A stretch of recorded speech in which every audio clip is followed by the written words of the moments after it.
So, Michael, Francis Ford Coppola has said today he is embarrassed that The Godfather is Boris Johnson's favourite film.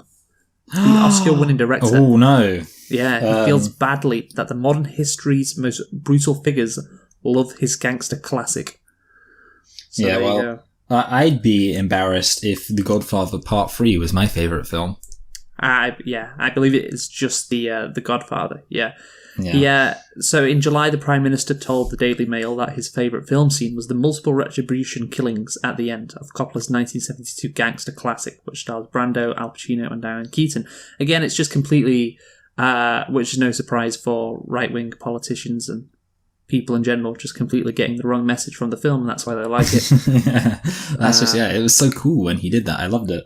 Yeah, but there you go. So it's a real feel-good film, The Godfather. When at the end he finally gets one over on all of his enemies, just like I want to do.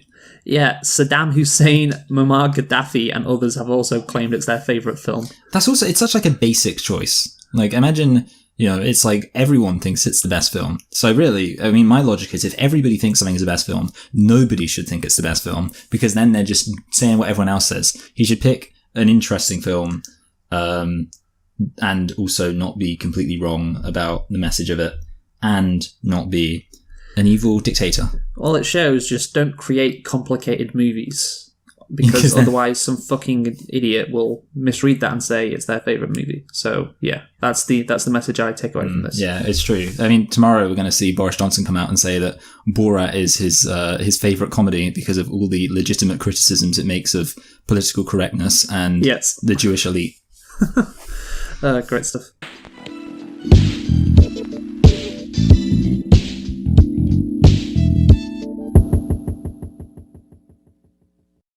Hello and welcome to Select and Reflect, the movie review podcast where we look at films from the near and distant past. We give them a couple of watches and evaluate them beyond first impressions. I am your host Michael, and I'm joined as always by my co-host Luke. And this week we are looking at Alien, I assume just because it's the anniversary. There's nothing else Alien related in the news, is there?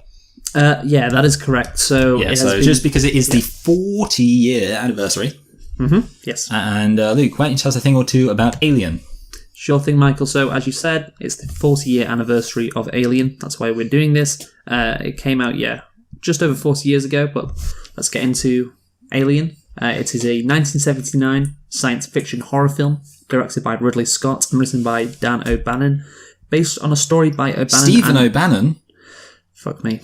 And Ronald Shusett. It follows the crew of the commercial space tug Nostromo, who encounter the Oh my god, that's going to be too hard for me to say, Michael. Eponymous? Did I get Eponymous, yeah, Eponymous. Alright, Alien. I don't know why I'm reading the plot right out the gate, but here you go. That's fine. You know what, Luke? Sometimes we all have to do this. Yeah, the plot's fairly simple anyway. The eponymous alien, a deadly and aggressive extraterrestrial, set loose on the ship.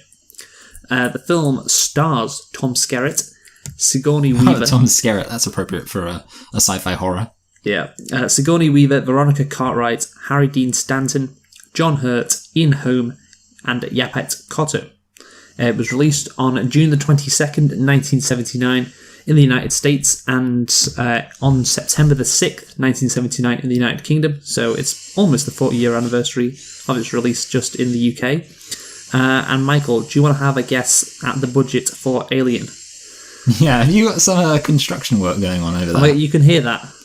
Yeah, slightly. I mean, enough for it to be, but you know what, Luke? It's fine. I mean, at the end of the day, these things happen because while we spent a lot of money on this soundproof studio we have, sometimes sound does get in and people just have to accept that anyway. It's stopped now, so it doesn't matter. I think this cost, no idea, 35 million. 11 million, yeah. I mean, 35 million. I didn't realize it was that cheap to go to space. Come on, like, what movies cost 35 million in 1979? That's true, yeah. I mean, that's the thing. What I really do need is like an inflation calculator in front of me, at least because I'm kind of like bordering blind on two levels. Like, I'm bordering blind because I don't know whether or not, like, how much these films are supposed to cost. And number two, I don't know what the inflation rate was, so I'm kind of just double guessing. But anyway, next question. Hit me. I wonder what it will be. Well, how much did it make? That's usually what follows. 135 million. I'm sticking with my 35 number. Okay, well, here's the thing. It was a big success. It's between 104 and 203. So, who knows? That's weird. I don't know. I mean, yeah. I tell you what, Luke, sometimes they're really strange about this, and I don't know. Have you checked like Box Office Mojo? Do you ever check that? No, I just go off Wikipedia. But the thing is, it normally gives a reason as to why, the box office would be different, like a re-release. And I've looked, and I can't find anything about a re-release. Okay, so apparently, I don't know. According to this, it says Alien grossed $78,944 dollars. Was that just domestic? Maybe. Yeah, it probably is actually. Yeah, I'm probably being stupid. So maybe if I click on, domestic lifetime, does it have? Oh, plus foreign. Oh, worldwide. Okay, according to this, it says worldwide it's 104 million. So yeah, that's what I've got here. Yeah. So that's it says the lower estimate, which who knows? Anyway, so very yeah, strange. I don't know where they got the 203 million from, but anyway, it's there. So anyway, Michael, did you like Alien? I thought this film was very, very enjoyable, or at least I liked it. Yeah, I mean, I'm not going to say I'm some psychopath who enjoys watching people be killed, but I did like it. Yeah, I think I like this movie. Obviously, we'll get into it, but yeah, it was good, about what you expect for. We'll get into it and burst out of its chest. For a classic sci-fi horror movie. Anyway, how many nitpicks do you have? 1, 2. I didn't count them. 1, 2, 3, 4, 5. It's a lot. 5, 6, 7, 8, 9. 9. And here's the thing, I feel like these Aliens films, this whole Alien franchise, is like the perfect material for like CinemaSins. Because I watch, as I like to do, I tried to get a bit of the context. So I watched a few of the Alien films, some of which I'd already seen, some which I hadn't seen.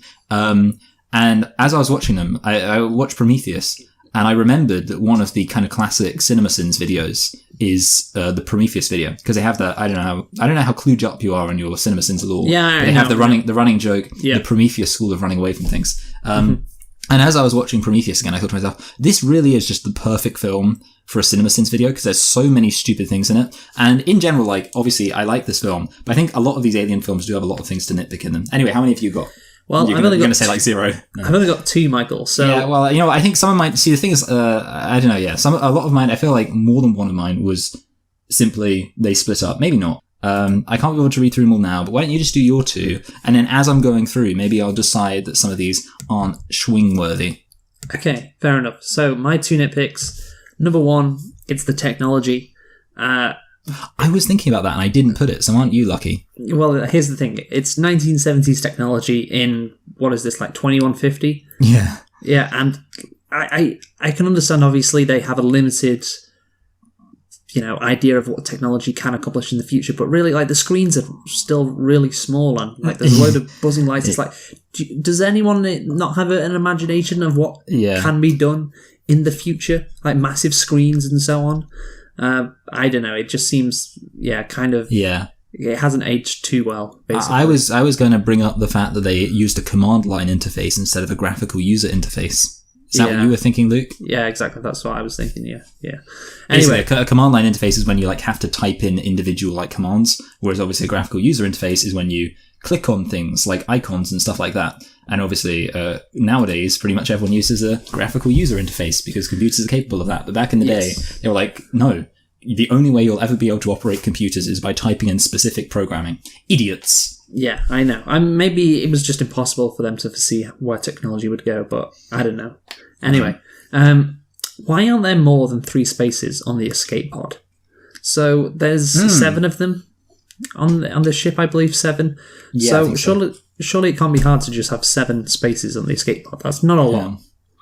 Yeah, you're right. I mean, that's a good point. I guess just so, they wouldn't be able to escape. Yeah, exactly. So they won't be able to escape, yes. So they need to go and kill the monster. Anyway, those are my 2 nitpicks. All right. I'm really looking forward to your 9. Okay, so first one, when they land I guess it's the escape pod, technically, the shuttle onto the planet, the outside shot is this really, tame landing. And then it cuts inside and everything just goes hectic, and I have no idea why. The shot of it landing, it just looks like, if anything, ridiculously, much more tame than your average landing, and still inside everything goes mental. I don't really know why that happened. I mean, you know, I would have thought if they were going to have everything go mental inside, they'd have them hit the ground with a bit more force than that, and it's strange. Okay, so you know what, we're going to skip that one, but here's the big one. Why don't they freeze him? You got like this guy with the face hugger on him, and the what's his name? Parker? I don't know. It's basically just saying, why don't they freeze him? Is this the black guy? Yeah, the black guy. I can't remember his name. Yeah. It's like, why don't they freeze him? And like nobody ever even addresses the point, but it does seem like that's what I would think to do as well. And I don't know. It just seems strange to me that they had that guy say that really logical thing. Because if he hadn't have said that, I would have still probably come up with that nitpick. I would have said, why didn't they freeze him? Because, you know, I mean, that's what you'd think you do. If somebody's just been infected or, you know, attacked by this weird life form, the first thing you do is say, okay, let's freeze him and take him back to Earth, where, you know, we can deal with this there. And yeah, so kind of double. Number one, why didn't they do it? And number two, why have the guy there saying, why don't you freeze him? And you're not even going to address why you don't freeze him. So double. Yeah, that's a good point. Yeah. It's a more minor one, but Sigourney Weaver? It's a great name, isn't it? I was about to say Sigourney Weaver. And Sigourney Weaver and Android Face are both just like casually in the same room as the face hugger when it's like, and you know, I can kind of see it, but like it's when it's attached to the guy's face, but they've both got their backs turned to it, and it's clearly already demonstrated the malignant desire to attach itself to other people's bodies. I would just kind of think for security purposes, you'd want to keep it away from them. I don't know which number one, they should consider the possibility of a parasitic life form. They're literally like, hey, it's keeping him alive. It's attached to his body and it's keeping him alive. And nobody even mentions, you know, maybe it's a parasite. Maybe it wants to keep him alive because he's going to be a host to something, which you'd think is like the most obvious thing. You know, nobody even mentions that. Okay. I'll tell you what, I'll tell you myself. I had going alone into the air ducts. And I guess that's kind of splitting up. I just thought that was weird because, you know, you've got like multiple angles people are coming from. You would have thought, you know, they've got plenty of people to spare at this point. Just send 2 people into the air ducts. And also, they should have told him, like, when it came towards him, they were like, run away. And you just think, they know where it is. They know it's coming towards them. What's the point in being able to track its movement if you're not going to say, hey, we know where it's coming from, get ready for it? That seems like a huge advantage they have. They basically know where it's coming and when it's coming and how close it is. Also, actually, just as an aside, it's referenced in The Simpsons. Remember that? When Santa's little helper gets stuck in the vent and Willy goes in covered in butter and then the dog comes up behind him and starts licking his feet. Remember that? There's a dog in the vent. Is that a reference to Alien? I think so. I mean, it's got like the beep, beep, beep and Principal Skinner. I mean, I don't think this is ever said in any of the Aliens films. Principal Skinner says, oh, it's coming right behind him. And then, and it's kind of like the beep, beep, beep. I'm sure it's Alien. Okay. Right. Oh, actually, they do have, I don't know. Anyway, so, okay, I've got another, this is kind of a splitting up one. Basically, Parker says, Sigourney Weaver's like, take Ash with you. And Parker's like, nah, it's all right. I mean, I don't know. I just think, come on. And then, finally, this one's not really a nitpick, I just found it funny. They had to make sure Ash was placed upright on the desk before they could turn him on, because otherwise the actor wouldn't have been able to stick his head through. I was just thinking, like, because they were like, we've got to turn him on, and like, they kind of, there's like a scene, or obviously a scene, there's a bit where she kind of puts him down, and then the head prosthetic kind of naturally falls over, so she has to like put it back up and like make sure it's firmly planted, and I was thinking, I bet like it was supposed to stay planted and then it fell over, and she was like, well, no, we can't turn it on until he's flat on the... So yeah, I mean, that's not really a nitpick. I just found it funny. Yeah, was like, I find that scene kind of charming though. Yeah, it's so cute. To be honest, I mean, I suppose if I was actually going to just throw in a sudden stealth lip pick, I would say that the prosthetics for his head, when it's not his actual head, are very good. Assuming they didn't actually chop off the actor's head. Well, he plays Bilbo Baggins in Lord of the Rings, so I assume that happened about 20 years later, so I think he's still alive. That would all work out, yeah.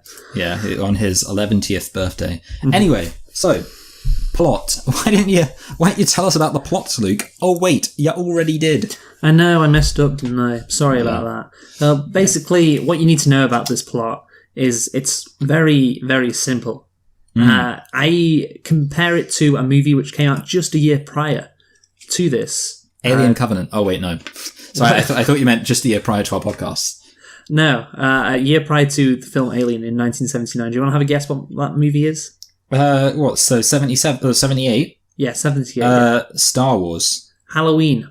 Halloween. Star Wars came out in 77, by the way. Yeah, I felt like I was being stupid there. I was just thinking about like, okay, so Halloween, yes. Yes, Halloween. So it's basically Halloween or a slasher movie, a horror movie, but set in a spaceship.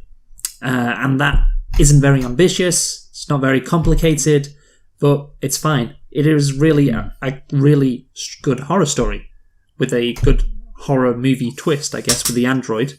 The first hour, you have the build-up of everything going on. Then in the second, the alien starts killing everybody. And yeah, I think, it's simple, it works, it's effective. Roger Ebert, by the way, called it basically just an intergalactic haunted house thriller set inside a spaceship. And I think that sums it up very well. That's true, yeah. Although, would it even be, wouldn't it necessarily be a spaceship if it was intergalactic? You idiot. Should be called Roger Ebert. Anyway. Yeah, you know what? I mean, since you brought it up, the android twist, that's actually the first thing I had written down, which is stupid because it's not but I found that was like really kind of fun because there's no indication of it at all. And it just completely, blindsides you, as it were. You're just like, it's just a bunch of normal people. And then suddenly it's like, oh, this guy's a bit evil. And you see him like, oh, why is he sweating custard? and then fucking, I don't know, Terminator just happens. I think with that, what's really good is, like you say, you don't expect it at all. Then all of a sudden, it's like, oh, he's a bad guy. He's not on Ripley's side. And the thing is, when you rewatch it back, you notice all the moments where he, tries to keep the alien alive and doesn't react when one of his colleagues dies, and it's really good. Yeah, see, I actually had... this is why when I was going through the nitpicks, I was like, oh wait, I can't have that one. Because I'd kind of, forgotten to go through and edit them properly. I had Ash's reaction to the claim that it looks like a warning as a nitpick, because I was thinking, why does he act so weird in response to that? And I realized, oh wait, no, that's a stupid nitpick. And obviously, so that's ironically, it's a nitpick, not exactly, but, it's an example of exactly what you're talking about. He's like, Ripley's like, or I guess maybe you could say, I mean, if you were gonna just give with one hand and take away the other, you could say, well, Ripley maybe should have realized it was being a bit weird, but whatever, we'll ignore that. And we'll just say, yeah, because basically it's like, hey, it's not a distress signal, it's a warning. And then Ash is like, okay, kind of, which again, is good kind of representation of him being an android and obviously not having the same priorities as human beings. Yes. No, Yeah, I was just going to say, it's really good. I think in horror movies you often do have like a twist. Like, it's not that... It doesn't really affect... it doesn't really affect the movie, that's the wrong thing to say. It doesn't really have something to do, the twist, with the actual monster that's there. But it's kind of like a side twist, and it gives a bit of background to why the monster's there, perhaps, or what the place they are, why they are in the place they are. And that's the case with this. It's... really good twist, which adds a lot of context to why this ship got sent there in the first place. And it's like you say, it comes out of nowhere. And the scene where he gets his head bashed in, it's when his head fell off. That was really, it was quite funny. It was also surprising, and it was. I really liked that storyline, basically. No, I really liked it. I mean, the other thing I wanted to say about it that I liked is that in several of the other Alien films, you get this same kind of motivation of wanting to protect the interests of the shareholders and focusing more on the monetary value of keeping the alien alive rather than the human beings. But it's done by that role is fulfilled by a human being. And while obviously there are human beings who are kind of, psychopathic and all that sort of stuff, the human beings in a lot of the other Alien films who do the same thing come off really just kind of like cheesy, unbelievable villains, and it's kind of like, it's almost like it just feels kind of like a cheesy stereotype. You don't really take it seriously. Whereas obviously in this example, it's he's not a villain in the stricter sense. He's not like somebody who is actively malicious. It's just that he's programmed to obey the what's it called? The priorities of this faceless corporation. and that kind of is much. And in a way, I suppose you could say it's more scary. I think because it's sort of like you kind of alluded to the fact that it carries with it this additional information of why were they sent there? Was there some other thing going on? Was there some other foul play? And obviously, the android says, it's the perfect organism. And he kind of speaks about it as if he knows what it is. And you're thinking to yourself, does the company, that's, I think it's called, what's it called? Wayland? Something like that. Yeah, something like that, yeah. Does Wayland Corporation know about this alien? Does it know what it can do? Does it have all this information? Is it orchestrating things? And it's kind of adds this other dimension, and there's so much in this story, in this plot, because while the plot's very simple, one of the things about it that works so well in terms of interesting you is it feels like there's so many things outside of the plot. And obviously, this goes right back to when they go onto the spaceship and there's all of this weird stuff there, like some giant guy in a weird cannon thing. And then obviously going up to the fact it was an android. They didn't know that. And the fact that the android seems to know information about the alien, and the fact that the company has these, priorities concerning the alien. And it means you're thinking to yourself, not just, look at all this stuff happening, but, there's clearly, some other stuff happening. And you're sort of placed in the position of the characters who don't really know what's going on. So It's kind of much more immersive and also much more grander seeming in scale. And it genuinely feels like there's a whole world outside of this spaceship that sort of has caused these events, but you only get to experience the events, which I think is very powerful. Yeah, no, it's good. I want to go back to what you said before, by the way, about the character of Ash, who isn't a stereotype, who isn't like a cheesy villain. And I think that is really key to this movie, because this movie does have a real authenticity about it. All the characters have casual conversations that are, they're dull, but crucially realistic. There aren't any characters which are stereotypes like you would get in other movies. Like, I think a good example would be the sequel, Aliens. Yeah.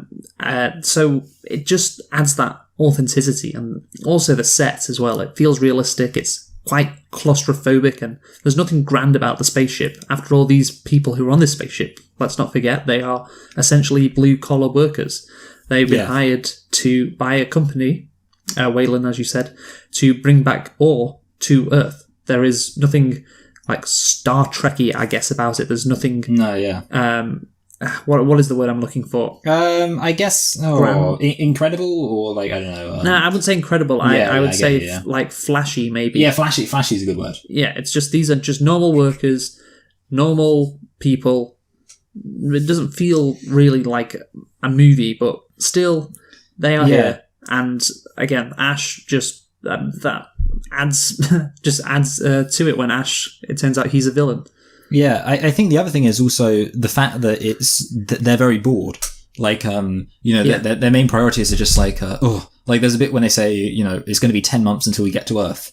And everyone kind of just goes, ugh, like they're, bored by it. And it's kind of that's believable that, obviously in the future, the same way that, getting a plane nowadays, there were people in the 20s who just went mental at the prospect of being able to fly a plane, even if it was, some shitty, crowded, not crowded, but cramped private plane. They went mental for it. Whereas nowadays, when we go flying, it's just ugh, we got to, take a 10-hour flight and things like that. Yeah, there's nothing glamorous. Yeah, I think exactly. That's the word. Glamorous, and the thing is, for example, you contrast it with, say, Star Trek, where it's always to boldly seek out new worlds never seen before. And it's kind of every single mission in Star Trek has this kind of like you say, sort of glamour and importance attached to it. Where it's this is we discovered new life. Let's go down and make contact. And it's kind of there's a sense in which it's very self-conscious of how important the events are that are happening, and the characters are on board with the fact that what they're doing is important. Whereas in this, it's just they don't want to go down to this planet to investigate this thingy. They don't really want to do it.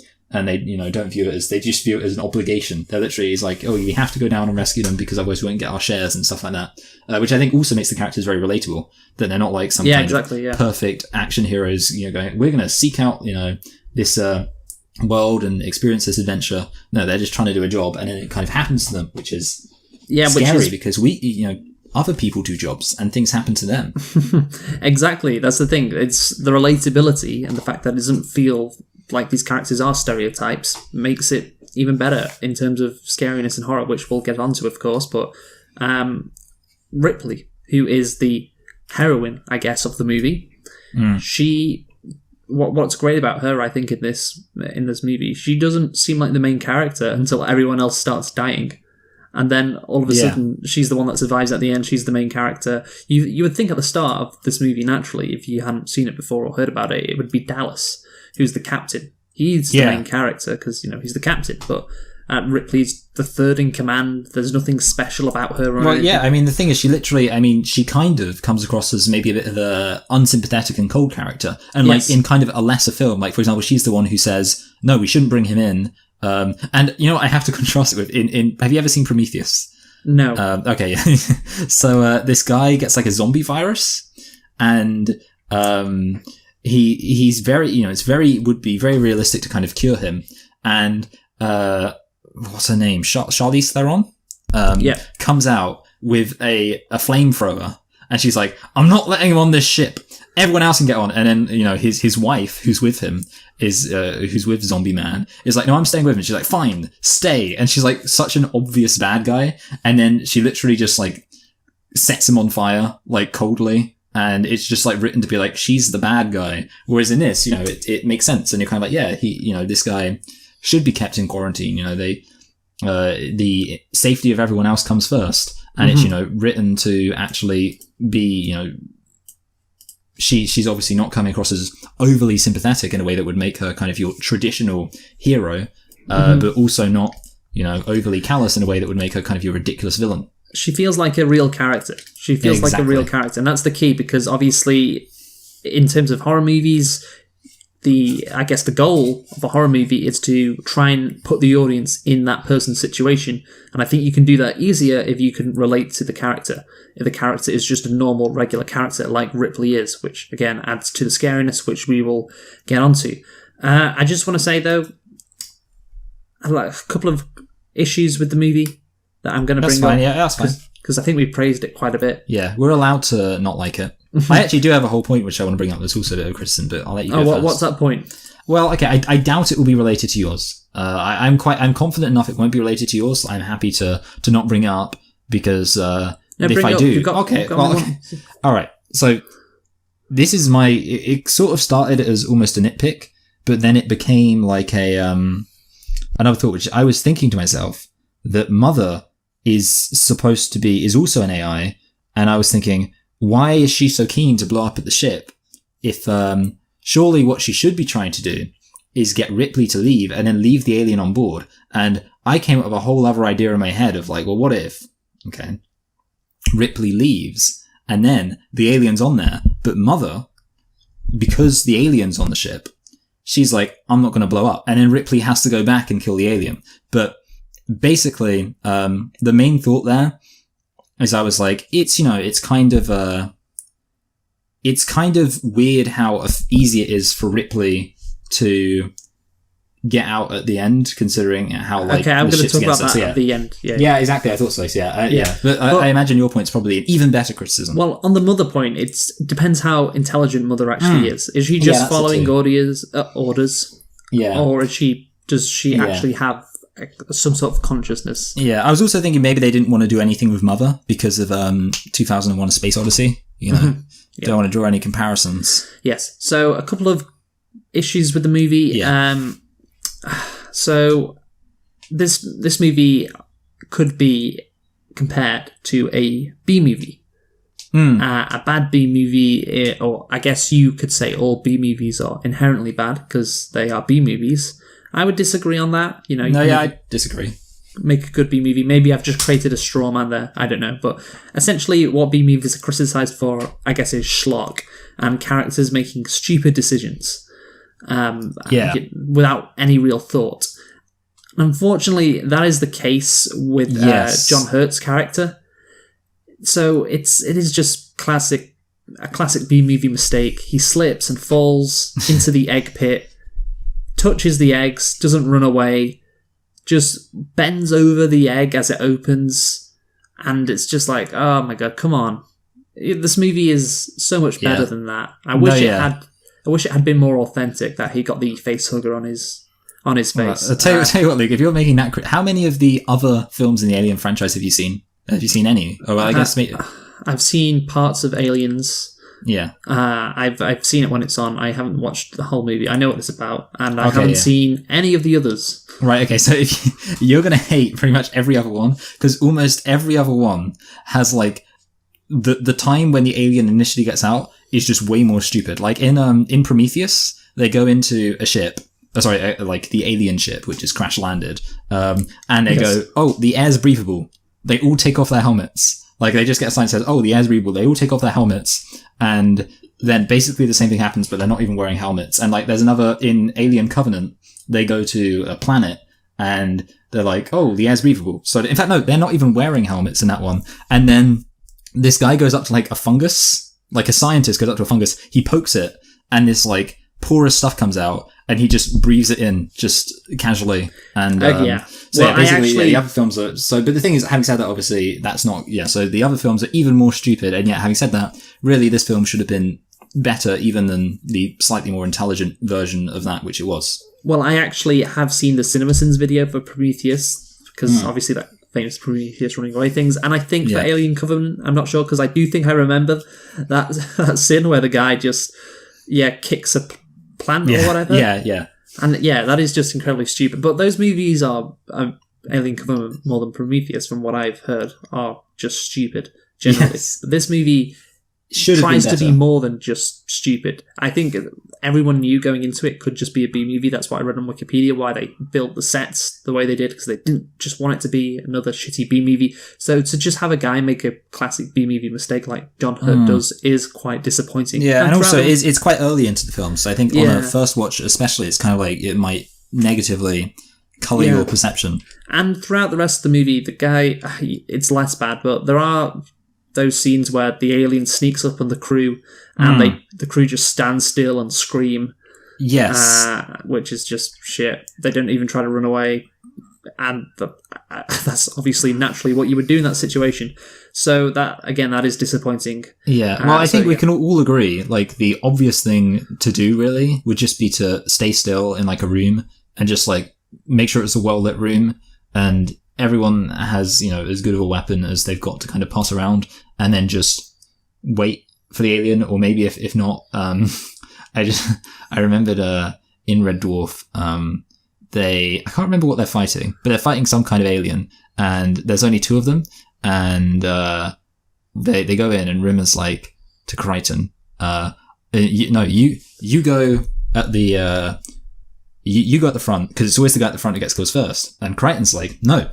It's always the guy at the back who gets killed first, so that the next guy can be got without even being aware, because the guy behind him has been silently picked off. So Rimmer's like, all right, well, why don't you move around so I can go in the middle? So they walk down this corridor with, like, Crichton just circling around Rimmer. And basically what I'm saying is that that's what they should have done. They should have had, people walking along. They should have just been spinning around, and then boom. I mean, easy. It's not bloody Dead Space. Okay, yeah, good point. So that's the, I guess the action... I guess maybe you call it the action, I don't know. Anyway, it's just a bit disappointing how the characters react to the alien. Sorry? Let's never forget splitting up. Oh yeah, splitting up. Again, well, I'm not sure that's necessarily a bad thing if they can communicate with each other. Yeah. And they don't know how big the alien is as well. They don't know that, they just think it's a little tiny thing. They don't think it's as big as it turns out. Well, I think they eventually do work out it's big. I suppose in a way it's kind of mental that it gets that big that quickly. I mean, good for it. It must have found it must have found the protein shakes. Yeah, maybe. Anyway, another slight issue with this movie. Okay, so this movie has been praised because of the tension that it builds. How it's slow. It's not an action movie. It takes its time. It does things right. And I agree to a certain extent. Like, my favourite scene, I think, in the entire movie is when the facehugger thing falls onto Ripley. Yeah. It's just, when they walk in the room and it's about a minute, and then it falls onto her, it's just the perfect amount of time. The tension keeps building. But there are other times when it drags. Well, it's not the case that it does drags, and it does remind me of Blade Runner, the one that was released in 2017. You mean Blade Runner 2049? Blade Runner 2049, yes. In that respect, because in that movie, I think I said the same thing about how... there were moments where it did start to drag. Yeah, there were just moments where it was like, okay, you can cut this. It doesn't need to be 3 minutes long. And that was, I think, the case when Harry Dean Stanton, who obviously plays Brett, was killed by the alien. He goes looking for the cat, and it's a long it does time. take a long time. Yeah, that is true. Yeah, I agree. I mean, it's definitely there are moments where, like you say, it does drag, and obviously a lot of the time, the fact it takes it slow is one of the things that works to the film's advantage in terms of making it possibly more impactful than your standard just action film where everything's going mental. But yeah, there are times when it does seem a bit slow. And also, I mean, yeah, things I will admit, actually, I found this film, I think, more, I guess, boring on the first watch, which I suppose is kind of a good thing in a way. Like, surprisingly, I think, I agree. in a way, and I think possibly what it is it's kind of when you know what to expect. Also, that does help. So in a way, like, obviously, I think even still then, it does drag in some places. But I will say it's improved if you go into it knowing that it's not going to be too fast paced and it is going to be a bit slow. And then obviously you can kind of, I think, appreciate it a bit more. But yeah, you are right that even with that, in some places it does get a bit draggy. Yeah. I think the key thing is that when you are just waiting for something to happen in those scenes, the tension is good, and sometimes those scenes can be really, really good. But there are other times when it drags a bit where you are kind of like, okay, what am I waiting for here? This better be good. This better be something that is going to be good. Because if it's not, then, well, I'm going to be disappointed. So the second time you watch it, you know, okay, I know what's coming. I can appreciate this scene more than wondering if this tension is going to pay off. I think that's the key. So yeah, just a little quibble again. I think I prefer it when it's slow, when it takes its time, rather than it being too slow than too fast. Yeah. Because at least I think that's more realistic, and it's just a better movie in that case. Anyway, I think we should talk about the last scene now, Michael. Yes. So, I mean, when Ripley escapes. Yeah, I think the first thing about it is that it's very much kind of like a you've got to be fucking kidding me moment, which is of course a reference to The Thing, where it's like they think it's all over with and then something else happens. And obviously, you know, it's like you think, well, the whole ship's blown up. She's got on the lifeboat thing. And then there's an alien on the ship, which I guess is kind of, I mean, how did it know to get there? I don't know.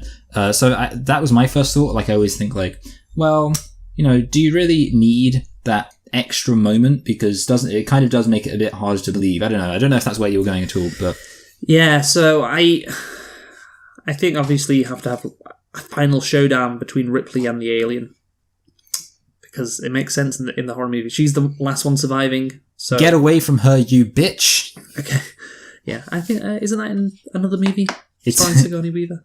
So here's the thing, Michael. When she goes into the escape pod, I didn't expect the alien to be in there when I watched it for the first time.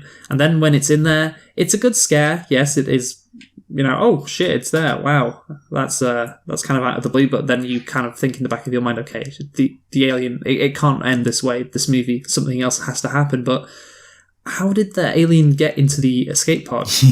I'm thinking, is it that intelligent that it knows that is the escape pod and it needs to be in there? It wants to get off this ship. Yeah. And it knows the ship's going to self-destruct. How does that work? It's, I mean, there really is no explanation for it apart from, I guess you could just say, coincidentally, maybe it happened to think, oh, I'm going to go, you know, have a little sleep, have a little hibernation. And, this looks like a comfy place. And it just happened to be, which obviously is not a particularly satisfying answer, but it makes more sense than saying it knew it was an escape pod. But I guess, yeah, the only explanation you're left with is, well, it happened to fall asleep on the escape pod. Yeah, and it's sleeping, apparently. It's chosen this particular place to sleep in. Again, to think about it, Sigourney Weaver goes off to shut down the self-destruct thing, then she comes back to the escape pod, so the alien must have fallen asleep in about 10 minutes. Yeah. Well, you know what? It had a big meal, so, you know, sometimes you really just need to sleep it off. Yeah, and I think the other thing is the actual showdown itself. I mean, it's not exactly much of a showdown when one of the people is asleep for most of it.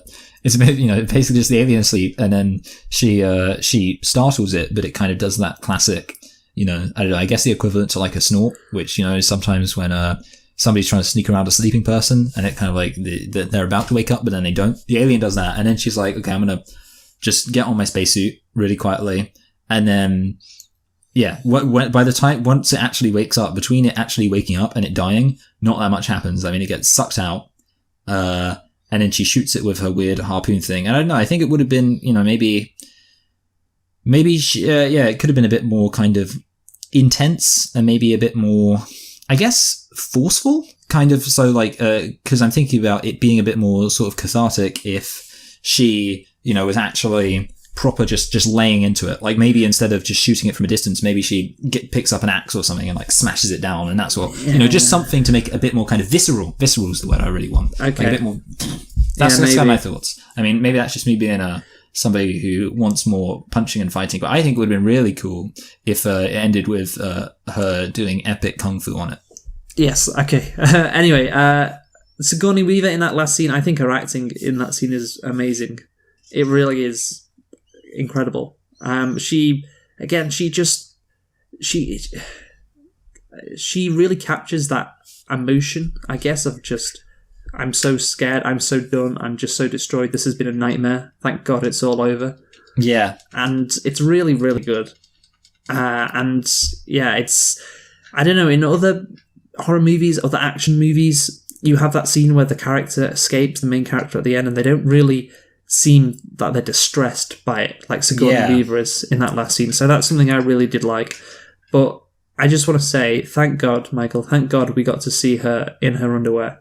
Because here's the thing, throughout the whole movie, wasn't anything sexual, well, actually, maybe that's not the best term to use, but involving Sigourney Weaver. She was a female heroine in a sci-fi movie. Nothing about her, that was really sexualized. Sexualized, yeah.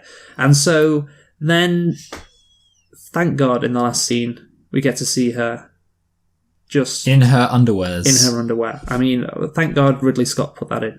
Yeah. Well, you know what? I mean, I also liked how she had like just ridiculous underpants, which you could see her butt crack. Yeah. I mean, that's what I'm about. That's what I want in my films. I think really what should have happened is she should have put on a bikini, and obviously if the alien grabs hold of her, she doesn't want it to get a good grip, so she needs to oil herself up. All right. And then she needs to do a couple of squats, get a boob job for some reason, and then she can have her sexy, exciting oily bikini fight with the alien. Yeah, I agree. And also the alien should have tentacles, which... Oh, wow. Fucker. We're getting really... Yeah, okay. Yeah, I feel like that's what this film's missing, a bit of tentacle porn. Which, of course, we do get in Prometheus. So there we go. Yes. So here's the thing about that. You could argue, well, it's to show that she's, vulnerable and all that. Hey, but again, it's just... It feels... Especially with the shot of her in the cupboard, it does feel kind of like, okay, you really didn't need to... You didn't really need to do this. Again, you could say, well, it allows her to get into the suit quicker, maybe, so she can easily take on the alien.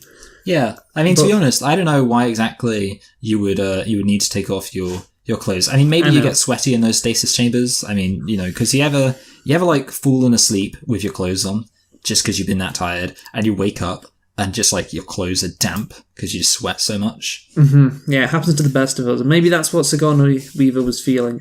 She's a very handsome woman, but I think... what was that? I think that was a Family Guy reference there. When I think it was. I think when they're all... it was from an episode from in an old folks' home. And wait, is it about Sigourney Weaver specifically? Yeah, it was... Oh wait, okay. If I typed in Sigourney Weaver, I got the Family Guy fandom. So this sounds like a. I think that's what I'm referring to. In Grumpy Old Man, the Griffins and the Pewterschmidts are shown a theatre at the Oceanside Retirement Community. There you go. Where the film can be stopped by pressing a button on the seat, so the patrons can ask questions. While watching Avatar, one of the residents mispronounces her name, but notes that Sigourney Weaver's character is smoking, but is still a handsome woman. There you are. So yes, like I was saying, she is a very handsome woman. But I don't think we need to see that. But it is the late 70s, and I guess you can't expect too much. I guess. Yeah. Also, they didn't have internet porn in the 70s. You've got to remember that. Yeah. So they needed to get all of their porn in the theatre. Yeah. In the cinema. Yeah. So yeah, that's that last scene. I think overall disappointing. It could have been handled better, but it certainly doesn't ruin the movie or anything close to that. So yeah, that's the plot basically. Just to sum up, again, it's just a horror movie set in space, essentially. Well, speaking of being a horror movie, and it's a good horror movie, Luke, speaking of being a horror movie, Yes. let's talk about this film being a horror movie. So, I think the first thing to bring up is something which we already sort of brought up. I sort of brought up, which is that this film, it has a lot of the unknown in it. Yes. And this film, I think, is possibly your quintessential example of, like, the fear of the unknown. I got that exact one of the- phrase written down, Michael. Yes, the major factor. And obviously, it starts off in the, I say, beginning. So you do get, for example, the spaceship. I mean, that's already kind of scary. Because let's be honest, I mean, if you're like an actual human being that's landed on a planet and you just see a spaceship, like, I'm not going in there. I don't want to meet aliens. I've seen Tim Burton's Mars Attacks. So that's what they were thinking. Because this would have been in the future when Tim Burton's Mars Attacks would have been released. So you don't want to go in there already because it's aliens.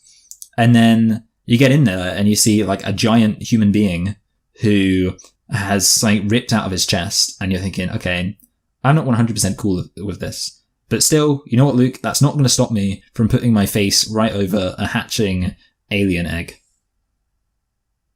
Yeah, I guess so. I again, fear of the unknown, that's the key thing. And this structure, I think, has remained similar throughout all the Alien movies. Am I correct in saying that? Well, actually, no, in a lot of the other Alien films, it's like, so 1 and 2, it is the same structure. They go to a place. In Aliens, it's actually a colony that gets infected with it. And then in Alien 3, actually, the alien, the alien gets to a space prison. In Alien 4, they're on a ship already, and the alien gets onto the ship because it's the company, and the company has made Alien. In Prometheus, it's the same. Okay, yeah. In Alien Covenant, it's the same. And in Alien versus Predator, they go to an Antarctic space base, which is actually a pyramid, because the aliens, the predators, were the ones who taught human beings to make pyramids. And you know those sacrifices the Aztecs used to do? Yeah. Where they take out the heart. Do you know why they did that, Luke? Why? Because they used to breed human beings to create aliens so that the predators could come down to Earth and fight the aliens, obviously. So... Yeah, I mean, whatever category you want to put that in, there we go. Okay. But yeah, it is a kind of a good strategy, like landing there. It's mysterious. It's scary. I don't like it. Let's go home. Yeah, obviously the name Alien refers to the actual creature that's attacking them, but also the fear of something alien. Alien is not just a noun. It's also, what's the other word? Well, fuck. What's the other thing that describes something? A verb. An adjective. An adjective. One of those things. Yeah, because something can be alien. So yeah, you'd say like, this is an alien thing. Yeah, so, yeah, exactly. that's an adjective, yeah. Yeah, so something can be an alien thing, and it is actual alien. And of course, when you say, something can be alien, it refers to something unknown, something perhaps scary, something different to what you've seen before. And obviously, that's why the title, it works quite well. And yeah, also, speaking of the title, I think, like, even the way that the title card appears is just, like, there's something scary about that, just having each little part of the letter, each little part of the word just appear line by line. It's kind of unsettling. Yeah, and no, also, it is. I think I'm right in saying the original trailer for Alien, if I remember correctly, was literally just that, like, the words slowly appearing. I may be lying, but I think that's actually true. Oh, fair enough. Yeah, again, it just plays on that fear that humans have of the unknown, of something different, of something that is unsettling because they don't know what it is. And when that turns out to be your worst nightmare, essentially, which is what this alien is, then... Yeah. Wait a minute, is this the film that has the tagline, "In space, nobody can hear you scream"? I don't think so. Search that. Yeah, I'm going to look it up. In space, nobody hears you scream. That was the tagline for the movie Alien, Ridley Scott's Night. That's weird, because, we don't see it be said. No, it's not said. It's not mentioned on the Wikipedia or on the poster. So, yeah. Oh, wait, no, it's very tiny in this poster. I think maybe, like, in the theatrical poster it was in there. Okay. Because you can see it. In space, no one can hear you scream. And then it says Alien. Scarrett. Sigourney Weaver, Veronica Cartwright. Anyway, yeah, so, and that obviously is, so I guess it kind of makes sense. So I think the advertising campaign was very much designed around a mystery and not knowing, and of course the film definitely plays into that. Definitely. For a lot of it. It's the perfect sort of theme, the perfect sort of setting for a horror movie. Then if you think about it. Yeah. Because, again, it's just what could be more different, what could be more unsettling, what could be more unknown, which is all something humans have a rational fear of, I guess, than an alien that obviously can kill you. So anyway, I think we should talk about the chest burster scene now. Yes. So I think that also is in the scariness bit. Obviously, it's an iconic scene, and it really is. It's such an interesting idea and concept of this alien impregnates you and then comes out of the body. It's whoever thought of that, genius. And when you're watching the movie for the first time, even though I had seen that scene before I watched this movie for the first time, but anyway, it's still, I can imagine if you've never seen Alien or heard anything about Alien, that scene must be so, the alien bursting out of that guy's chest, just so unexpected, so frightening, so scary. And for the filming of the chestbuster scene, I think I know this, but the cast members, I think, knew that the creature would be bursting out of John Hurt and had seen the chestburster puppet, but they had not been told that the fake blood would also be bursting out in every direction from high-pressure pumps and squibs. The scene was shot in one take using an artificial torso filled with blood and viscera, with Hurt's head and arms coming up from underneath the table. The chestbuster was shoved up through the torso by a puppeteer who held it on a stick, and when the creature burst through the chest, a stream of blood shot directly at Veronica Cartwright, shocking her enough that she fell over and went into hysterics. According to Tom Skerritt, what you saw on camera was the real response. She had no idea what the hell happened. All of a sudden, this thing just came up. So, again, just imagine that. Just one take. Yeah. And they got it so right. And they got it so right that even one of the actors in that movie wasn't actually acting when she screamed. On the second watch, I made sure I could see that scene where Veronica Cartwright screamed. And it's a great scene, and I think it just, with that context behind it, it makes it even better. Yeah, no, yeah, I agree, yeah. And I think also, I mean, the idea is, I think very scary because I think we like to externalize threats. We like to say, well, that threat is over there, and think about how we deal with it. And obviously there's something very scary about having something in us that is a threat. And here's the best analogy I can give. So I'm allergic to bee stings, but not in a really bad way. But basically, it causes my whole body to itch just so badly if I get stung by a bee.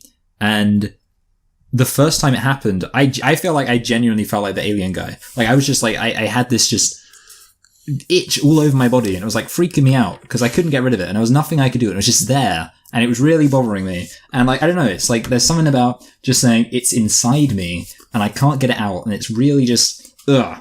It just gets you because you want it to be outside of you. Yeah, I guess so. Yeah. So I guess it's in a way it's kind of nice that the alien does come outside of you because then you go, oh, at least it's not inside me anymore. Yeah. Oh, it's that vulnerability, isn't it? It's it's actually inside of me. That's what. Again, it's such a good idea, such a scary idea as well. So yeah, I do love that scene. Overall, I think if we're just going to sum up on the scariness of this movie, I think I actually had a few. I actually had possibly two more things. One which is kind of I already covered. Yeah. So I'll do the one which I kind of already covered, which is I was speaking about how you find out that of course the company cares more about preserving the alien's life than the human being's life. I think there is something kind of scary about that, realizing that that you aren't important and you don't matter to this Faces Corporation. I think because there are films which kind of the whole horror element is the idea that, you're not in control and there's some big force which you can't go up against. And in this case, it's kind of the company that they're actually supposed to be, trusting to take care of them, things like that, it doesn't even care about them and views them as expendable. I think there's something very scary about that. But yeah, like I say, I kind of already covered that with the plot and how obviously that all gets revealed with the android and things like that. The final thing is there were quite a few, I guess, jump scares in this film, and I was thinking to myself that was probably quite a new thing. And I actually looked up kind of the history of the jump scare, and this film was mentioned. Although obviously you wouldn't be surprised to know it's not the first example of a jump scare as you expect, but it was mentioned as a film which did kind of employ it, and I think that does kind of work. Obviously, because you've got the atmosphere of being slow, and then you've got the jump scare, but it's not too obnoxious. Obviously, you get other films which just go blah suddenly. But with this film, it's kind of it feels earned when you get a jump, and I like that. And yeah, so there were a few moments that did make me go, So yeah, that was good and kind of scary. So you can sum up now. No, yeah, again, I think overall this movie and its scariness, it's not the scariest thing ever, but No, yeah. it is the fact that the monster is not used as much as it could have been, which I think is a good move, and we'll get onto next when we talk about the actual alien. It's good because, again, it just... I think there's only so much things that can scare you in a horror movie in terms of jump scares, in terms of things just coming out of nowhere. And so to have a constant sense of fear and a constant sort of sense of we don't know what this thing is, what is it, a fear of the unknown throughout the movie, throughout the second half of the movie, really, that's very good. And so I think overall it's not scary. I do think, it's not that scary. Again, I agree. Yeah, I really like the scene when the facehugger falls on Ripley. I thought that was good. But it's not that scary, but I still think, it explores fear, which is slightly different to it actually being scary. Yeah, I think for me, like, one of the things that makes me scared of films is, like, particular kind of images and, like, shots. Like, a lot of the films which I can think of which really do scare me is, like, there's one shot. Like, a really bad film which even scared me was, I'll tell you what, there's two bad films which scare me. So, The Unborn, and what scares me is there's, like, a scene of an old man at the bottom of the stairs where, like, his head turns upside down, like, what happens. But the other one is Unfriended. And I was thinking about this literally just the other day, because I was on my laptop on my bed. And I guess you haven't seen Unfriended, but one thing that happens in it is that, like, at the end of it, because the whole thing's filmed on a girl's laptop, at the end of it, the demon fucking pushes down the girl's laptop and attacks her. And I was thinking to myself, that's kind of like a clever thing, because it's like, when you're looking at your laptop in a dark room, you're not paying attention to the world around you. And the idea of somebody just jumping out from behind your laptop and just going, and getting you, scary. Whereas in this film, there aren't any, like, particular, there's no image that sticks with me. If I was, like, alone downstairs making chamomile tea, maybe the image of a fucking old man, his head turning upside down, would go into my head. Or even, to use a film we've actually reviewed before, It Follows, when that tall, old, sickly man appears behind the girl when she goes into the bedroom. That sticks with me. But there's nothing in this film which sticks with me, so there's nothing, like, I could watch this film, finish it, go downstairs in pitch black, walk around my empty house, and be completely fine. So in that sense, it's not very scary. I just wanted to say that. Okay. And also, I suppose the other thing is because it's called Alien, and in a sense, it's kind of like, it is so alien that as much as we say the characters are relatable, I think there's something inherently sort of unrelatable about the situation. Because, I'm not really scared of aliens. Well, I think that's what does make it scary, because it is unrelatable. Like, surely that's where fear. I get you. Yeah. Well, I think that's the thing. Like, you have to. I suppose it's a film actually, which is, and in a way, it's kind of nice because it's a film that's scary when you're watching it. And I suppose, because in a way, it's not very nice being scared once you're done watching a film. And it is kind of scary when you're watching it. But obviously, when you step away from the film, it's not very scary. It's not a film which sticks with you in terms of its fear, I don't think. Like I say, in a way, that's kind of good, because maybe you don't want to walk around the rest of your day feeling a bit uncomfortable and scared. But yeah, it's not that scary in that sense. Yeah. But it's very effective when you're watching the actual film, I think.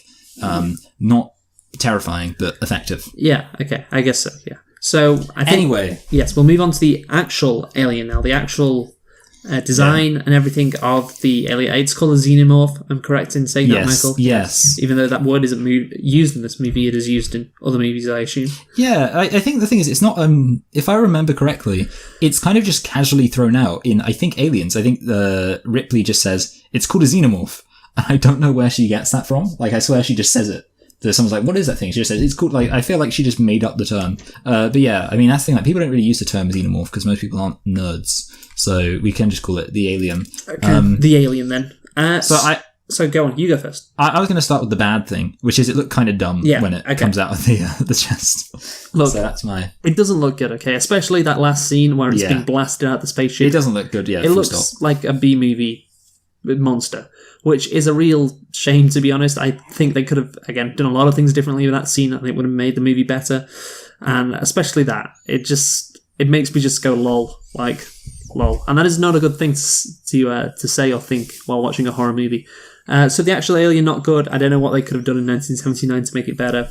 Maybe just do what they did, which is don't show it a lot, which makes a lot of sense. Yeah, that is the best case scenario, I think, honestly. I mean, maybe maybe make it like less kind of glossy, and then maybe it wouldn't feel so imperfect. Like maybe if it was a bit more rough around the edges to begin with, it would kind of look more natural, because it is kind of like shiny. Well, that's just like a thought. I don't know, like it makes it sort of look more plastic is my thought, whereas if you made it look more sort of rough and not shiny and maybe even like hairy and grimy, then it would be like, okay, yeah, that looks like an actual thing. That's just a thought. Maybe. I don't think its appearance in that regard, what you're talking about there, really matters a lot. But I think not showing this monster a lot, it's killing two birds with one stone, if you will, because obviously what you have is you don't want to show it because it looks shit. But also, if you don't show it again, I think it heightens the fear of the monster. And it makes it more, I think, alien. Yeah, because, exactly. You don't really know what it is. You never get a clear look at it, really, until the last scene. Yeah, something I wanted to bring up, because I was thinking about it, having gone back to this film, having watched the other films. In this film, the alien, it's kind of hard to conceptualize it as a thing. Mm-hmm. So it's kind of like you just think of it as almost like a force. Like it's not, because you never really get a good look at it. I mean, you do for a bit. But it kind of always just seems like especially, up until the end, just seems like something which is almost a set of teeth, a tail. Like you get rough ideas of what it is, but you never really see the whole shebang. And I was thinking about in contrast to, it got really bad. I'll tell you what got really bad with Aliens 3. Okay. Which I think was released in 1992. Oh, yeah. See, I'm trying to look. But basically what they did in Aliens 3 is it became a velociraptor. And what's very confusing to me is obviously that Jurassic Park was released in 1993. Yeah. But basically, so I guess maybe you can't blame Aliens 3 for this, but what you can do is blame Aliens 4. That's right, Alien 4. Because what basically happened, I'm going to call it, this is my term for it, I'm going to call it the velociraptorization of the alien. Wow. Because basically, with each successive film, it just became more and more like a velociraptor. Until, like, in the fourth film, it literally is bent over in the posture of a velociraptor, and it's got its legs held out in front of him, and it's, like, hissing, and it moves just like a velociraptor. And obviously, at that point, you're just thinking, okay, so it's a space velociraptor.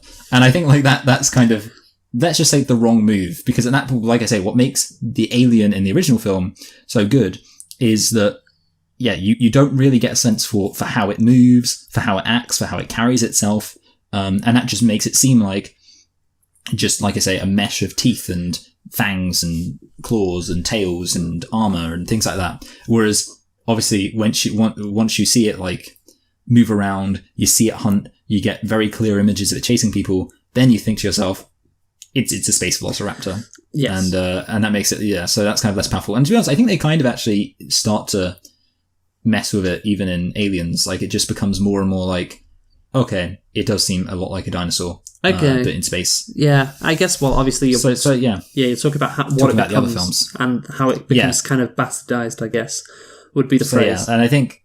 And to be honest, I think the problem is, in a way, that there's no way you can show the alien doing anything without immediately associating it with something else, because obviously there's just, the people, there's signifiers. There's a lot of animals in the way in the world. Things move. Exactly, yeah. So, so I think basically not really giving a proper impression of how it moves and stuff like that just makes it seem that much more alien. Alien, yeah. Perfect. That makes sense. Yeah. Anyway, I just want to... Sorry, what were you going to say? Well, I was about to ask if you had anything more to say about the alien, because I do as well, but I figure you should say your thing now. Well, I just was going to tell you a quote from the director, Ridley Scott. That's fine, yeah. He says, "I've never liked horror film before. Because in the end, it's all..." But he loves his horror films. Because in the end, it's always been a man in a rubber suit. Well, there's one way to deal with that. The most important thing in a film of this type is not what you see, but the effect of what you think you saw. Alien has been referred to... Oh, sorry, that's at the end of the quote. So I think that's... yeah, that would be a weird thing for him to just talk about after. So yeah, I didn't put the speech marks at the end. My bad. But anyway, essentially, yes, that is true. It's better if you don't exactly see the alien, because then your mind can run wild, and naturally when your mind runs wild, it starts imagining the worst possible things that it could be. So making the alien again the ending scene does kind of ruin it because you get to see the alien in full, but not showing a clear shot of an alien works because it's not good. But also, again, you can just project whatever you fear the most onto this alien to a certain extent, obviously. Yeah, Yeah, get you. and there again, If you're afraid of bunny rabbits, you can't project that. that makes it more. Yeah, that makes it more alien, makes it more scary, makes the movie better. And yeah, so just again, what I was going to say. That isn't the Ridley Scott quote, is Alien the alien in this movie has been referred to as one of the most iconic movie monsters in film history, and I agree. No, yeah, I agree. Yeah, I think it definitely stands up, and you can't blame people, as annoying as it is, for you can't blame people for milking this thing to death, which is of course kind of annoying in a way. It's basically, in a way, the alien. It's a self-destructive plot device or a self-destructive story element. In that the whole thing that makes it so interesting is that you don't know anything about it, and yet because people are so interested in it, you make more films, and then you learn more and more about it. Yes. I did actually have one final thing to say, which is, and I don't know to what extent this film is guilty of this, but it's the question of the alien as like this super predator. And the reason why I find that kind of funny is like it gets really hyped up in the later films. There's a scene in, I don't know if it's Aliens or Alien 3, where Ripley says, do you think he called her Ripley because it sounds a bit like Ridley? Do you think Definitely. At one point somebody kind of got, yeah. Anyway, she says, she's talking about one alien. She says, if it gets to Earth, it will destroy all life. Which, to be honest, I'm like, I mean, you know, it's okay. I don't think so. I mean, you can just kill it with fire. Like, I mean, it's not like this impossible to kill thing. Predators like do at it. exactly. Like in Alien vs Predator, when there are actually two films in Alien vs Predator. I didn't subject you to the plot to the second one, but in both of those films, it's always multiple aliens versus a relatively few predators, and the implication is the predators, in order to be, or for the aliens to be evenly matched with the predators, there have to be a lot of them, and that's generally true. Yeah, like the alien, like its weakness really is guns. Like in Aliens, they just have guns. They don't even need flamethrowers. They just shoot it with guns and it dies. So yeah, it's not like some horrible thing. I mean, the scary thing about it is obviously that these people aren't space marines. They're just regular people. So I suppose that's a sense in which the fact that these people aren't prepared for this shit. I don't know why I decided to swear there, to be honest, but the fact that I was about to say just this and then it became this shit. The fact that people aren't prepared for this just makes it more scary because obviously, you know, it's not their job, and up against just your average people, it is a threat. I mean, generally, you know, if it was up against trained military people, you need more than one of them, hence aliens. So it's not this horrendous thing, but yeah, still scary. Yeah, scary. But now I just want to talk about the origin of the alien. I personally don't really care about it. I don't really care what its motivation is for killing everyone, why he cocooned. I assume you watched the director's cut as well, where Yes. he puts Skerritt in a cocoon, Tom Skerritt. Yes. So yeah, I don't know why he did that. It's not in the theatrical release. Why, you know, who laid all of these eggs? I don't care, and it doesn't matter. But Luke, it was the Queen who laid all of those eggs. Well, yes, obviously, but you don't know that watching just one alien. No, yeah, Before exactly, 1986, you wouldn't have known. So yeah, but the point is, it doesn't matter. All these questions about the alien, it doesn't matter. But It doesn't affect. Don't you want to find out who the giant guy was firing the gun on the ship? Oh yeah, the space jockey, as he's referred to. Yeah. Yes. No. It's an alien. That's all you need to know. Don't you want to find out exactly how we got to the point that we are at the beginning of the Alien franchise, which is all about fucking Michael Fassbender android. Yeah. Basically that's the message really. Oh, what does that? The entire film is just about Michael Fassbender. What does that remind me of? Another movie we've done recently, I think. Maybe we haven't done it, but something which is like, we really didn't need this. I mean, you could say that for a lot of movies nowadays, I guess. But it's like like a prequel kind of thing? Yeah, maybe a prequel kind of thing, or a sequel which expands upon something which nobody really cared about. No. Here's the comparison I was going to make. Okay. It's not that. I was thinking when watching this movie and obviously knowing about the sequels, of like the 10 sequels that have been, it's like if they made a prequel or a sequel to A Quiet Place. And Yeah. A Quiet Place has these like weird monsters which are really powerful, but like who really cares Who made them? about them? But I want to know who made them, Luke. Yeah, what events preceded a Quiet Place to make I want to see the prequel where we see how there was a government experiment. that went wrong? Wow. Yeah. Then- Shocking. So yeah, and you Probably an evil corporation, if you can imagine such a thing. God. You make a good point as well about how the what's scary about the alien is you don't know what it is, but the more and more you see of the aliens in The less scary they become. the movies, the less scary they become. So yeah, it's the law of diminishing returns. Is that what they call it? Yeah. Something like that. Anyway, so yeah, that's the alien. Just on the visuals as well, because I guess this is kind of linked. The visuals I think are really good. There's no special effects, but I think it's a very nicely shot movie. And again, you read the Wikipedia pages, they were very keen to make the sets really nice, so it didn't look like B-movie schlock. And I think they did that quite well.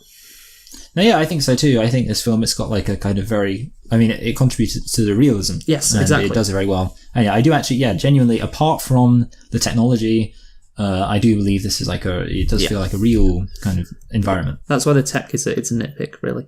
So Yeah. there you go. There's the alien.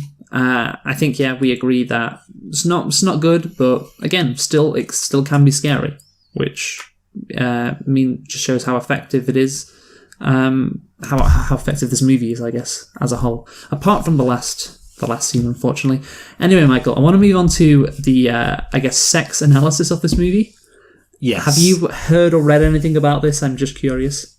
No, not really. I mean, like I say, the only thing I've heard the terminology associated with it, particularly like the idea of like violation and things like that. But I don't know. Yeah, I mean, I've never really actually heard the actual analysis, just kind of associated terms. Well, so hit me with I'm it. going to give it to you now. So critics have analysed Alien's sexual overtones. Jason Smith compared the facehugger's attack on Kane to a male rape and the chestburster scene to a form of violent birth, noting that the alien's phallic head and method of killing the crew members add to the sexual imagery.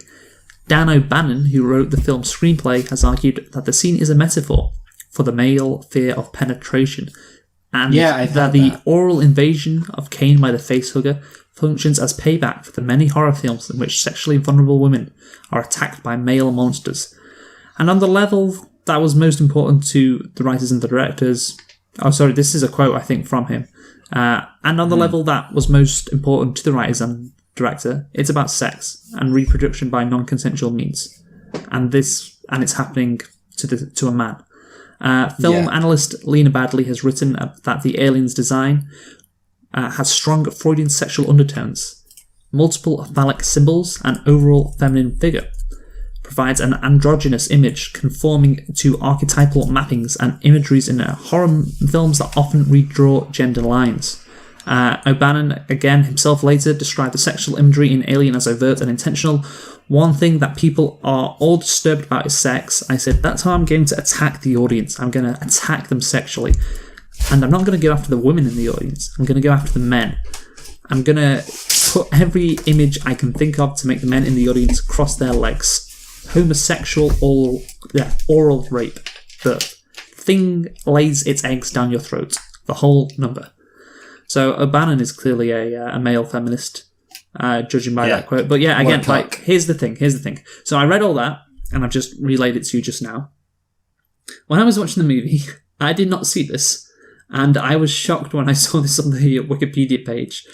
But I guess if the guy who wrote the movie is saying it is intentional, then it's intentional, I guess. But I was just like, yeah, this is an alien, and it's cool that it's, it's scary that it's going through his mouth and comes out of his chest. Oh, isn't that interesting and different and unique? It's fucking scary. And no, it's apparently, according to the guy who wrote it, it's about males getting raped. So what do you think about that, Michael? Maybe it's like a J.K. Rowling thing where later on he's going to come out and say, actually, the alien was transgender. No, I mean, I can... Here's the thing here. I was actually curious about this. So I looked it up. Susan Brown Miller wrote probably the most famous book on rape, at least of the second wave of feminism.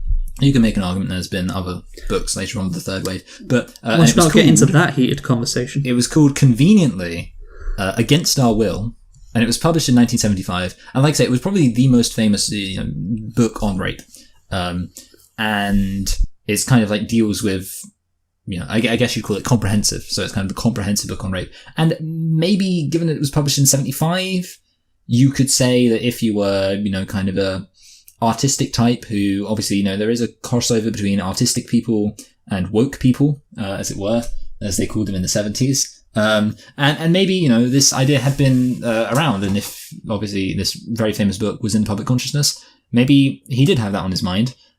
Just the thought. But in general, I mean, I think most people, would not pick up on that. And obviously, I can believe that people who were looking for it would find it. I mean, there are people who try and do sex-based analysis of almost everything. And obviously, if you were looking at that, you would see it. But it's different, I think, when the actual guy who wrote it is saying... Yeah, exactly. That's the thing, So the guy who wrote it is saying it, and obviously that creates a question of well, is he... I mean, I kind of believe that he might have been being sincere based on, like I say, the fact that there was a relatively famous book on rape at the time, so maybe he did have that on his mind. And like I say, it's not beyond the pale to imagine that somebody involved in Hollywood might be slightly kind of progressive and left-leaning. So maybe he had encountered it. And with that said, obviously, it's not an obvious message. And it's certainly, I don't think, it's not a theme. I think that's kind of the thing about it. And I'm sure there's actually a video essay I saw on YouTube, and it was kind of talking about symbolism versus themes. And I think that's an important distinction, because symbolism is nice, but I don't think symbolism is usually very powerful a lot of the time, because symbolism is often quite subtle and something which you can easily just ignore. And like I say, there's no reason to think, it is about, it's a metaphor for rape. Any aspect of it, I don't think there's a reason to think that. And I mean, to be honest, as a man, I don't feel like this really made me feel much in the way of it did not scare me sexually.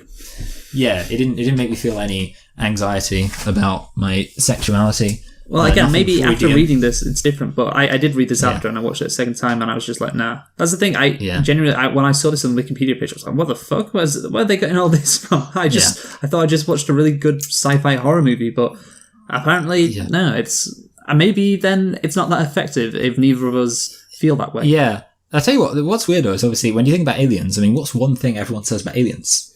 What? Probing. Oh. There's actually, here's the thing, I've actually seen, even though everyone says aliens probing, and that's a thing, aliens probed you, blah, blah, blah.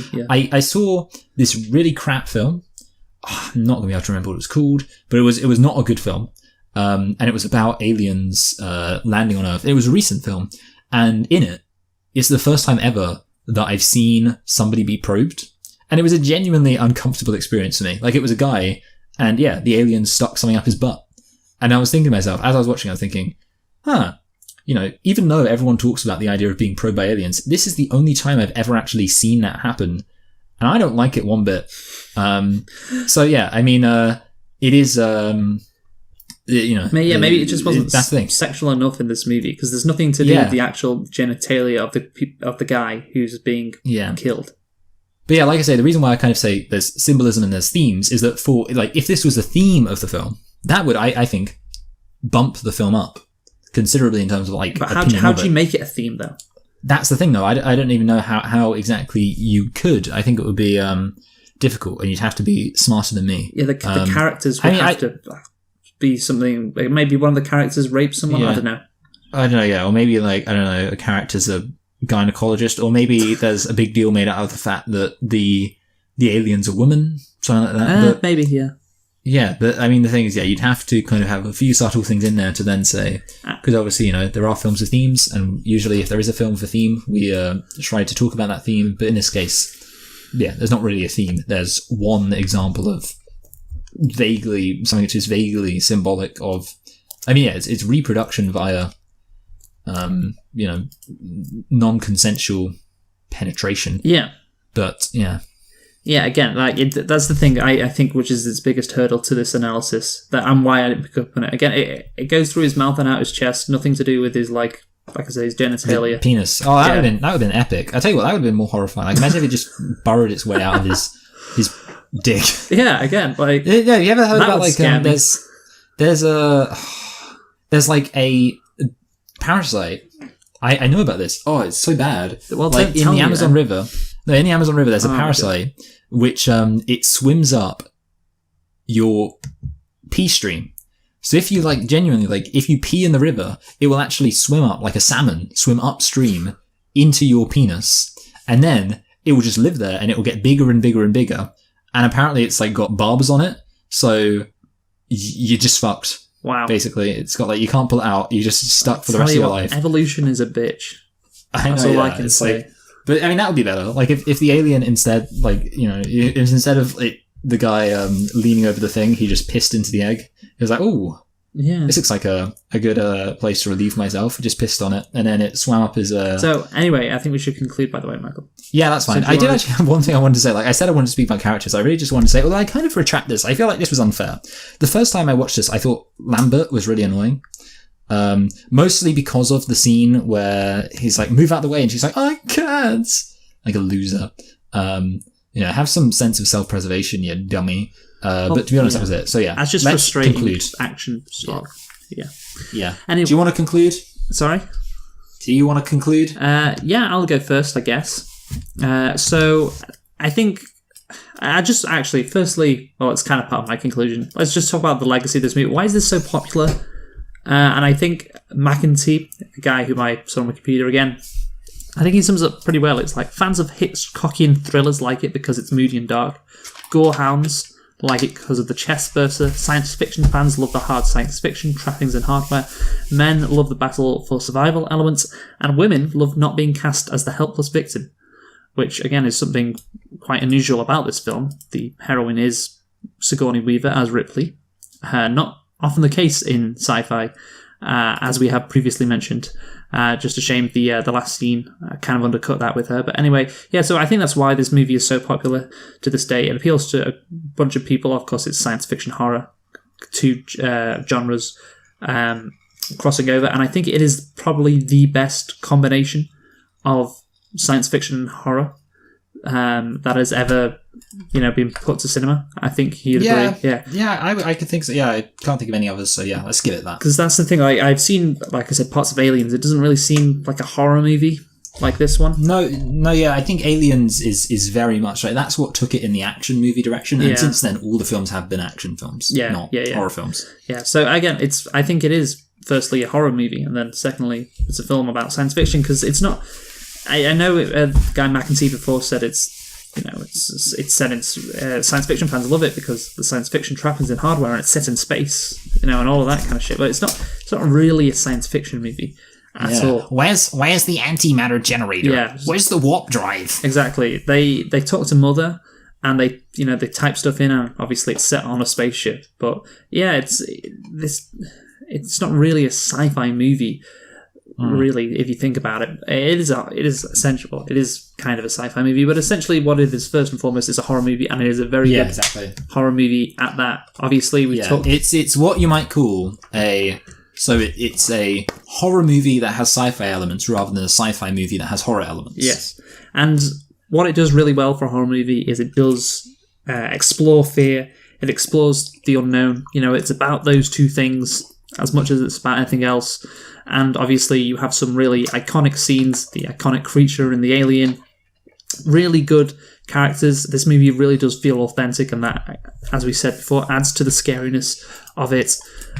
Just a few issues again with the tension, which sometimes it's a bit too played out, and also some of the decisions the characters make, which are classic B-movie character decisions. But overall, I think I enjoyed this movie quite a bit, and it is quite simple, so I don't think you can rate it that high, because, again, it's just like a horror movie, but it is a really good horror movie, and it's the best one I think I've seen. It's probably my favourite one, I'm guessing. I know that's not particularly a high bar, because I'm not that big a fan of horror movies, but I think so. So, what am I going to give it, Michael? That is the question. What am I going to give it? Give it an 83. An 83. I think that's a bit, out of 10? No, I'm saying rank it 83. No, I don't know. Yeah, I mean, what are you going to rank? I don't know, Michael? All right. Well, so how about I do my conclusion and you think about how? Okay, so I like this film. I think that here's the thing about this film. Okay, it's the main thing going for it is its sense of kind of atmosphere and the way it plays off the unknown. Yes. And I think if you judge it first and foremost as a horror film, there's lots of things this film does as a horror film that it does really uniquely as a horror film.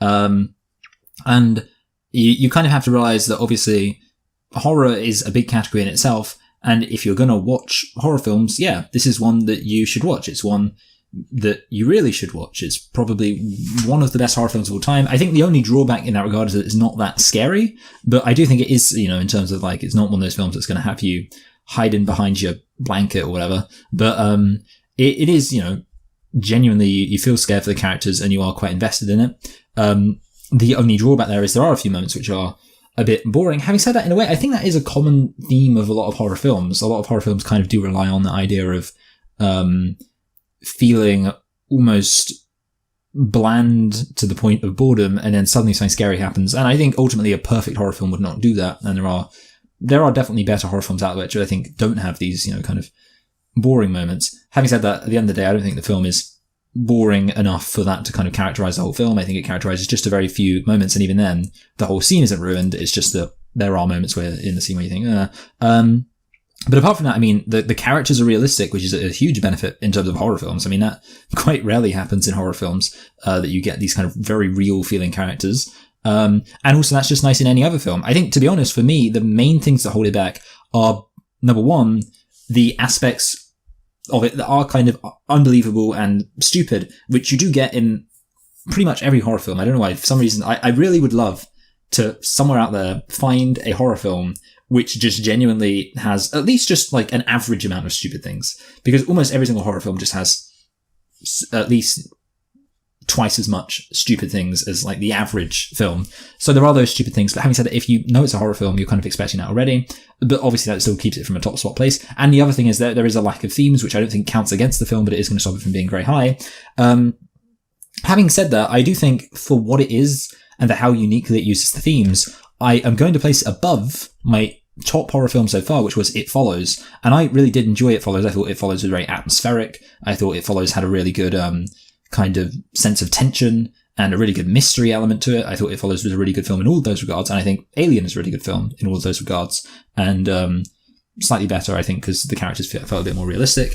But for me, I'm actually putting it in at number 17, between two Disney films, if you can believe it, above Dumbo and below Lion King, and 2 places above It Follows. So, Dumbo lies between It Follows and Aliens. That's kind of funny. Sorry, Aliens.